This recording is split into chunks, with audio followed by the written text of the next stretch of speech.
Hello students, O2IAS academy में आपका बहुत बहुत स्वागत है। तो जैसा कि आप जानते हैं, हमने आपके लिए एक नई इनिशिएटिव को शुरू किया है जिसके अंदर हम इंडियन एक्सप्रेस और द हिंदू की जो न्यूज़ है उसको MCQs के द्वारा प्रैक्टिस करते हैं। डेली के हम 10 MCQs यहाँ पर प्रैक्टिस करते हैं। तो आज के MCQs शुरू करने से पहले अगर आपको इस वीडियो की PDF चाहिए तो आप हमारी O2IAS अकेडमी की जो ऐप है इसको डाउनलोड कर सकते हैं। स्टार्ट करते हैं आज के सबसे पहले क्वेश्चन से, that is related to Prasar Bharati. तो अगर मैं प्रसार भारती के बारे में बात करूँ तो रिसेंटली आपने इंडियन एक्सप्रेस के अंदर भी एक आर्टिकल पढ़ा होगा जिसके अंदर जो सेंट्रल गवर्नमेंट है इन्होंने एक एडवाइजरी को इशू किया है स्टेट गवर्नमेंट्स को और यूनियन टेरिटरीज को कि आपने ब्रॉडकास्टिंग के लिए प्रसार भारती को यूज़ करना है। तो अगर मैं प्रसार भारती के बारे में बात करूं तो ये लार्जेस्ट पब्लिक ब्रॉडकास्टिंग एजेंसी है हमारे इंडिया की। इसको एक पर्टिकुलर एक्ट के द्वारा बनाया गया था, तो दैट मीन्स ये एक स्टैट्यूटरी ऑटोनॉमस बॉडी है जिसको एक एक्ट के द्वारा बनाया गया है, that is Prasar Bharati act 1990। Even इस एक्ट के द्वारा यहाँ पे दूरदर्शन और जो ऑल इंडिया रेडियो है इस कंपनी के अंदर इसको इंक्लूड कर दिया गया। और अगर आप देखेंगे कि जो प्रसार भारती है वो कौन सी मिनिस्ट्री के अंदर लाई करती है, तो that is ministry of information and broadcasting. तो ये कुछ चीज़ें आपको प्रसार भारती के बारे में पता होनी चाहिए। तो दैट मीन्स आपकी यहाँ पे सारी की सारी जो स्टेटमेंट्स हैं वो करेक्ट हो जाएंगी। नेक्स्ट क्वेश्चन के बारे में बात कर लेते हैं, that is related to Hawk air defence equipment. तो आपने इंडियन एक्सप्रेस के अंदर जो एक्सप्लेन्ड पेज है वहाँ पर एक आर्टिकल आया था हॉक एयर डिफेंस इक्विपमेंट से रिलेटेड। तो इस आर्टिकल में बात करी गई है कि जो यूनाइटेड स्टेट्स है ये इस हॉक एयर डिफेंस सिस्टम को यूक्रेन को देने की बात कर रहा है। तो बेसिकली अगर मैं इस एयर डिफेंस सिस्टम के बारे में बात करूँ, 1959 में US आर्मी के अंदर इसको इनकॉर्पोरेट किया गया था। ये एक medium range surface to air missile है। तो बेसिकली इसकी एक पर्टिकुलर रेंज है जिस टाइम पे ये बना था। तो स्टार्टिंग में इसकी जो रेंज है वो 24 किलोमीटर की थी हॉरिजॉन्टल रेंज, लेकिन धीरे धीरे जैसे जैसे एडवांसमेंट्स होती गई तो इसकी जो रेंज है वो 40 किलोमीटर तक इंक्रीज कर दी गई। इवन यहाँ पे अगर आप देखेंगे कि जो इसका ऑल्टीट्यूड है इसको भी इम्प्रूव करके, पहले इसकी 14 किलोमीटर की रेंज होती थी vertical range, that means altitude, लेकिन इसको भी इंक्रीज करके यहाँ पे 18 किलोमीटर की रेंज तक कर दिया गया। तो ये एक सरफेस टू एयर मिसाइल है, दैट मीन्स इसको सरफेस से लॉन्च किया जाता है और किसी भी टारगेट को एयर के अंदर डिस्ट्रॉय किया जाता है। तो दैट मीन्स आपकी जो फर्स्ट स्टेटमेंट है ये करेक्ट हो जाएगी। सेकेंड स्टेटमेंट के बारे में अगर मैं बात करूं तो 1959 में तो आपका हॉक एयर डिफेंस सिस्टम था US आर्मी के अंदर, लेकिन धीरे धीरे एडवांसमेंट्स होने के बाद भी 1990s में एक कंपनी है दैट इज़ रेथियन कंपनी, तो इन्होंने एक अलग से ही एयर डिफेंस मिसाइल को यहाँ पर बना दिया, that is patriot missile defence system. तो दैट मीन्स जो हॉक सिस्टम है ये basically patriot missile defence system के द्वारा रिप्लेस हो गया था। तो दैट मीन्स आपकी दोनों स्टेटमेंट्स यहाँ पर करेक्ट हो जाएंगे। नेक्स्ट क्वेश्चन के बारे में बात कर लेते हैं, that is related to United Nation charter. तो आपने देखा होगा कि न्यूज़पेपर के अंदर भी आ रहा है कि जो रशिया है इन्होंने यूनाइटेड नेशन चार्टर के आर्टिकल 100 को वायलेट किया है। सबसे पहले बात कर लेते हैं यूनाइटेड नेशन चार्टर है क्या।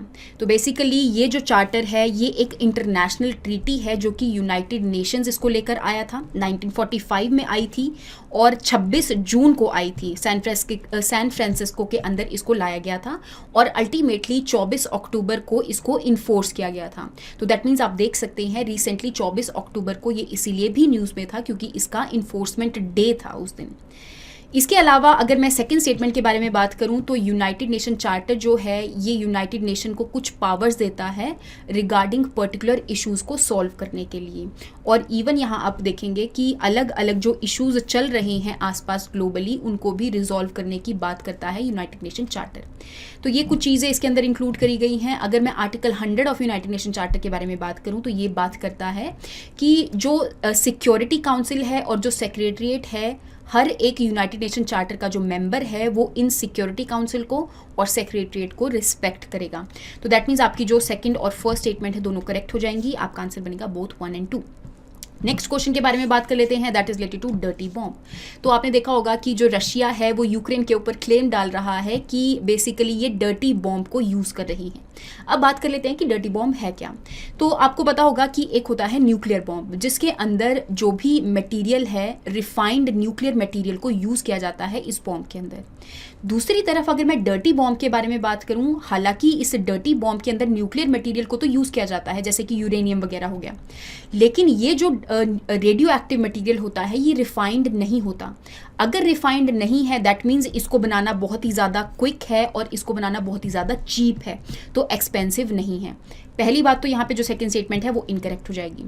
फर्स्ट स्टेटमेंट के बारे में अगर मैं बात करूँ तो ये मैंने आपको बता ही दिया कि इसके अंदर रेडियो एक्टिव मटीरियल होता है जो कि रिफाइंड नहीं होता as compare to nuclear bomb के अंदर।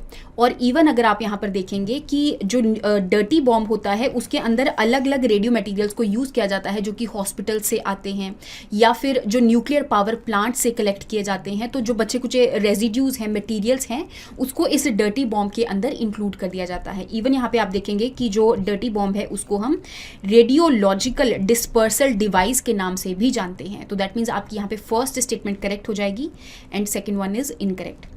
नेक्स्ट क्वेश्चन के बारे में बात कर लेते हैं, that is related to president's bodyguard. तो अगर मैं प्रेसिडेंट बॉडीगार्ड के बारे में बात करूं तो ये रिसेंटली न्यूज़ में इसीलिए है क्योंकि हमारे जो प्रेसिडेंट जी हैं इन्होंने प्रेसिडेंट्स के जो बॉडीगार्ड हैं इनको यहाँ पे सिल्वर ट्रायम्पेट एंड सिल्वर बैनर जो है ये दिया है। तो अलग अलग जो प्रेसिडेंट्स होते हैं वो यहाँ पे प्रेसिडेंट्स बॉडीगार्ड को एक तरह से ऑनर के रूप में सिल्वर ट्रायम्पेट एंड सिल्वर बैनर देते हैं। तो इसके रिगार्डिंग ही आपको यहाँ पे 3 स्टेटमेंट्स प्रोवाइड करी गई हैं, आपने इसमें से करेक्ट स्टेटमेंट को आइडेंटिफाई करना है। पहली स्टेटमेंट के बारे में अगर मैं बात करूं तो इंडियन आर्मी की ओल्डेस्ट रेजिमेंट है, तो ये बिल्कुल करेक्ट हो जाएगा। इवन अगर आप इसके हिस्टोरिकल व्यू से देखेंगे, मतलब इसकी हिस्ट्री के बारे में अगर बात करेंगे तो 1773 में जिस टाइम पे यहाँ पे वॉरेन हेस्टिंग्स जी होते थे ब्रिटिश इंडिया के अंदर, तो उस टाइम पे इस रेजिमेंट को रेस किया गया था और धीरे धीरे इसके अंदर और मेंबर्स इंक्लूड होते गए और हॉर्सेस को इंक्लूड कर दिया गया। और दैट मीन्स आपकी यहाँ पे जो थर्ड स्टेटमेंट है ये करेक्ट हो जाएगी और सबसे पहली बार इसको बनारस के अंदर रेस किया गया था जो कि आज का वाराणसी है। सेकेंड स्टेटमेंट के बारे में अगर मैं यहाँ पे बात करूँ तो बेसिकली जब भी कोई सेरेमोनियल ओकेजन होता है, कोई भी ऑफिशियल सेरेमनी होती है, तो उस टाइम पे जो प्रेजेंट बॉडीगार्ड हैं वो एक पर्टिकुलर राइट लाइन के टूवर्ड्स ही मूव करते हैं जो कि दिखाता है कि ये प्रेसिडेंट्स के बॉडीगार्ड हैं। तो दैट मीन्स यहाँ पे आपकी जो सारी स्टेटमेंट्स हैं ये करेक्ट हो जाएंगी। नेक्स्ट क्वेश्चन के बारे में बात कर लेते हैं, that is related to festival Diwali.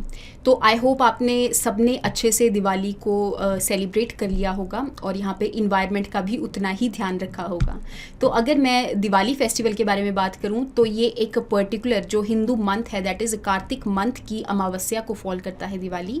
और जो दिवाली फेस्टिवल है यहाँ पे 5 दिन जो है ये फेस्टिवल शुरू होता है। स्टार्टिंग इसकी धनतेरस से होती है और अल्टीमेटली ये जो दिवाली फेस्टिवल है वो भैया दूज पर आकर ख़त्म हो जाता है।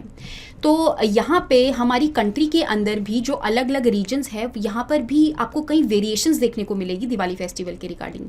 जैसे कि अगर मैं नॉर्थ इंडिया के बारे में बात करूं तो यहाँ पे आपको देखने को मिलेगा कि यहाँ पे लक्ष्मी और जो गणेश जी हैं इनकी पूजा करी जाती है। वेयरएज अगर आप वेस्ट बंगाल के अंदर देखेंगे तो यहाँ पे आपको मिलेगा कि यहाँ पे गॉडेस काली को पूजा जाता है और बेसिकली इसके अलग अलग आप सिग्निफिकेंस देखने को आपको मिलते हैं। कई बार ये माना जाता है कि जो गॉडेस काली है ये बेसिकली बुराई के ऊपर अच्छाई की जीत है, इसके इसीलिए भी यहाँ पे गॉडेस काली को जो है पूजा जाता है। इसके अलावा अगर आप सर्दर्न वाले रीजन में देखेंगे, साउथ इंडिया के अंदर देखेंगे, तो कुछ रीजन्स हैं जैसे चेन्नई हो गया, तमिलनाडु हो गया, तो यहाँ पर दिवाली वाले दिन या फिर छोटी दिवाली वाले दिन एक पर्टिकुलर डे ऑब्जर्व किया जाता है, दैट इज़ नरक चतुर्दशी। तो अगर मैं नरक चतुर्दशी के बारे में बात करूँ तो ऐसा माना जाता है कि जो भगवान कृष्ण हैं इन्होंने नरकासुर को मारा था। और ऐसा भी माना जाता है कि नरक चतुर्दशी के दिन जो भी रिचुअल्स और जो भी पूजा की जो विधि होती है उसको फॉलो करेगा तो उनको नरक से मुक्ति मिल जाएगी और स्वर्ग की प्राप्ति हो जाएगी। तो बेसिकली यहाँ पे आपको दिवाली में ही अलग अलग वेरिएशंस जो हैं ये देखने को मिलती हैं। तो यहाँ पे आपकी दोनों स्टेटमेंट्स करेक्ट हो जाएंगी। नेक्स्ट क्वेश्चन के बारे में बात कर लेते हैं, that is related to palm oil. तो आपने रिसेंटली भी देखा होगा कि हमारे जो प्राइम मिनिस्टर जी हैं अलग अलग असेंबली और अलग अलग स्पीचेस के द्वारा यहाँ पर ये बता रहे हैं कि जो पाम ऑयल की प्रोडक्शन है उसको इंक्रीज किया जाना चाहिए। अब क्यों इंक्रीज किया जाना चाहिए? जैसा कि आप जानते हैं कि जो इंडिया है बेसिकली 85% ऑफ जो एडिबल ऑयल है वो इंपोर्ट करता है और जिसमें से सबसे ज़्यादा पाम ऑयल को इंपोर्ट करता है। अगर मैं बात करूं लार्जेस्ट प्रोड्यूसर कौन है पाम ऑयल के, तो आपको इंडोनेशिया और मलेशिया जो है आगे पीछे देखने को मिलते हैं। दूसरी अगर मैं बात करूं कि टॉप कंज्यूमर्स के अंदर कौन कौन से रीजन्स लाई करते हैं, तो पाम ऑयल की जो टॉप कंज्यूमर्स हैं इसके अंदर इंडोनेशिया भी है, India, China and European union भी है। तो दैट मीन्स आपकी जो सेकंड स्टेटमेंट है ये तो करेक्ट हो जाएगी। फर्स्ट स्टेटमेंट के बारे में अगर मैं बात करूं कि पाम ऑयल को अलग अलग चीज़ों में यूज़ किया जाता है, डिटर्जेंट्स की प्रोडक्शन के लिए, प्लास्टिक्स के लिए, कॉस्मेटिक्स के लिए, बायोफ्यूल्स के लिए, तो हर एक चीज़ यहाँ पे आप देखेंगे तो वहाँ पे ऑयल तो यूज़ किया ही जाता है। तो इवन आपने केमिस्ट्री के अंदर सेपोनिफिकेशन रिएक्शन को भी पढ़ा होगा, जिसके अंदर हम ऑयल को यूज़ करते हैं सोप्स वगैरह बनाने के लिए, और इवन डिटर्जेंट्स बनाने के लिए भी आपके ऑयल्स जो हैं इसको यूज़ किया जाता है। अब क्योंकि जो पाम ऑयल है वो सबसे ज़्यादा चीपेस्ट होता है, तो इस वजह से ही हम पाम ऑयल को प्रेफर करते हैं। तो दैट मीन्स आपकी यहाँ पे जो दोनों स्टेटमेंट्स हैं ये करेक्ट हो जाएंगी। नेक्स्ट क्वेश्चन के बारे में बात कर लेते हैं, that is related to Mission Life. तो अगर मैं मिशन लाइफ के बारे में बात करूं, सबसे पहली बात तो मिशन लाइफ है क्या? तो mission life style for environment किसने लॉन्च किया था? तो 2021 के अंदर जो UNFCCC की कॉन्फ्रेंस ऑफ पार्टीज़ होती हैं, 2021 के अंदर COP26 हुई थी। तो उस टाइम पे हमारे जो प्रधानमंत्री जी हैं नरेंद्र मोदी जी हैं, उस टाइम पे इन्होंने इस ग्लोबल एक्शन प्लान के बारे में बात करी थी। तो इसके रिगार्डिंग ही आपको यहाँ पे 2 स्टेटमेंट्स प्रोवाइड करी गई हैं, आपने इसमें से करेक्ट स्टेटमेंट को आइडेंटिफाई करना है। तो अगर मैं फर्स्ट स्टेटमेंट के बारे में बात करूँ तो ग्लोबल प्लान ऑफ एक्शन है, किस चीज़ के लिए है? तो जितना भी क्लाइमेट चेंज हो रहा है उसकी वजह से जितने भी डिजास्टर्स आ रहे हैं, तो उनको प्रिवेंट करने के लिए, मिटिगेट करने के लिए या फिर रोकने के लिए ये एक ग्लोबल प्लान ऑफ एक्शन है। तो फर्स्ट स्टेटमेंट आपकी करेक्ट हो जाएगी। सेकंड स्टेटमेंट के बारे में अगर मैं बात करूं तो ये जो मिशन लाइफ है ये बात करता है कि आप यूज एंड थ्रो इकोनॉमी के बजाय सर्कुलर इकोनॉमी को फॉलो कीजिए। अब सर्कुलर इकोनॉमी है क्या? तो यहाँ पे बात करी जाती है इन्वायरमेंट सस्टेनेबिलिटी की। तो दैट मीन्स यहाँ पे आपको 3 चीज़ों का अच्छे से ध्यान रखना है, और ये 3 चीज़ें क्या हैं? सबसे पहले ये जो अप्रोच है ये एक पार्टिसिपेटिव अप्रोच है। पार्टिसिपेटिव अप्रोच का मतलब होता है कि यहाँ पे क्लाइमेट चेंज को मिटिगेट करने के लिए सिर्फ इंटरनेशनल पॉलिसीज़ की रिक्वायरमेंट नहीं है, बल्कि हम क्या करेंगे, जो लोग हैं उनकी पार्टिसिपेशन भी यहाँ पर लेंगे ताकि यहाँ पे इन्वायरमेंट सस्टेनेबिलिटी को मेंटेन किया जा सके। जैसे कि यहाँ पे 3 चीज़ों की बात करी जाती है, एक है डिमांड, एक है सप्लाई और तीसरी है पॉलिसी। डिमांड के बारे में अगर मैं बात करूं तो यहाँ पे लोगों को ये बोला जाता है कि आप अपना लाइफस्टाइल इस तरीके से चेंज कर लीजिए ताकि वो इन्वायरमेंट सस्टेनेबल हो।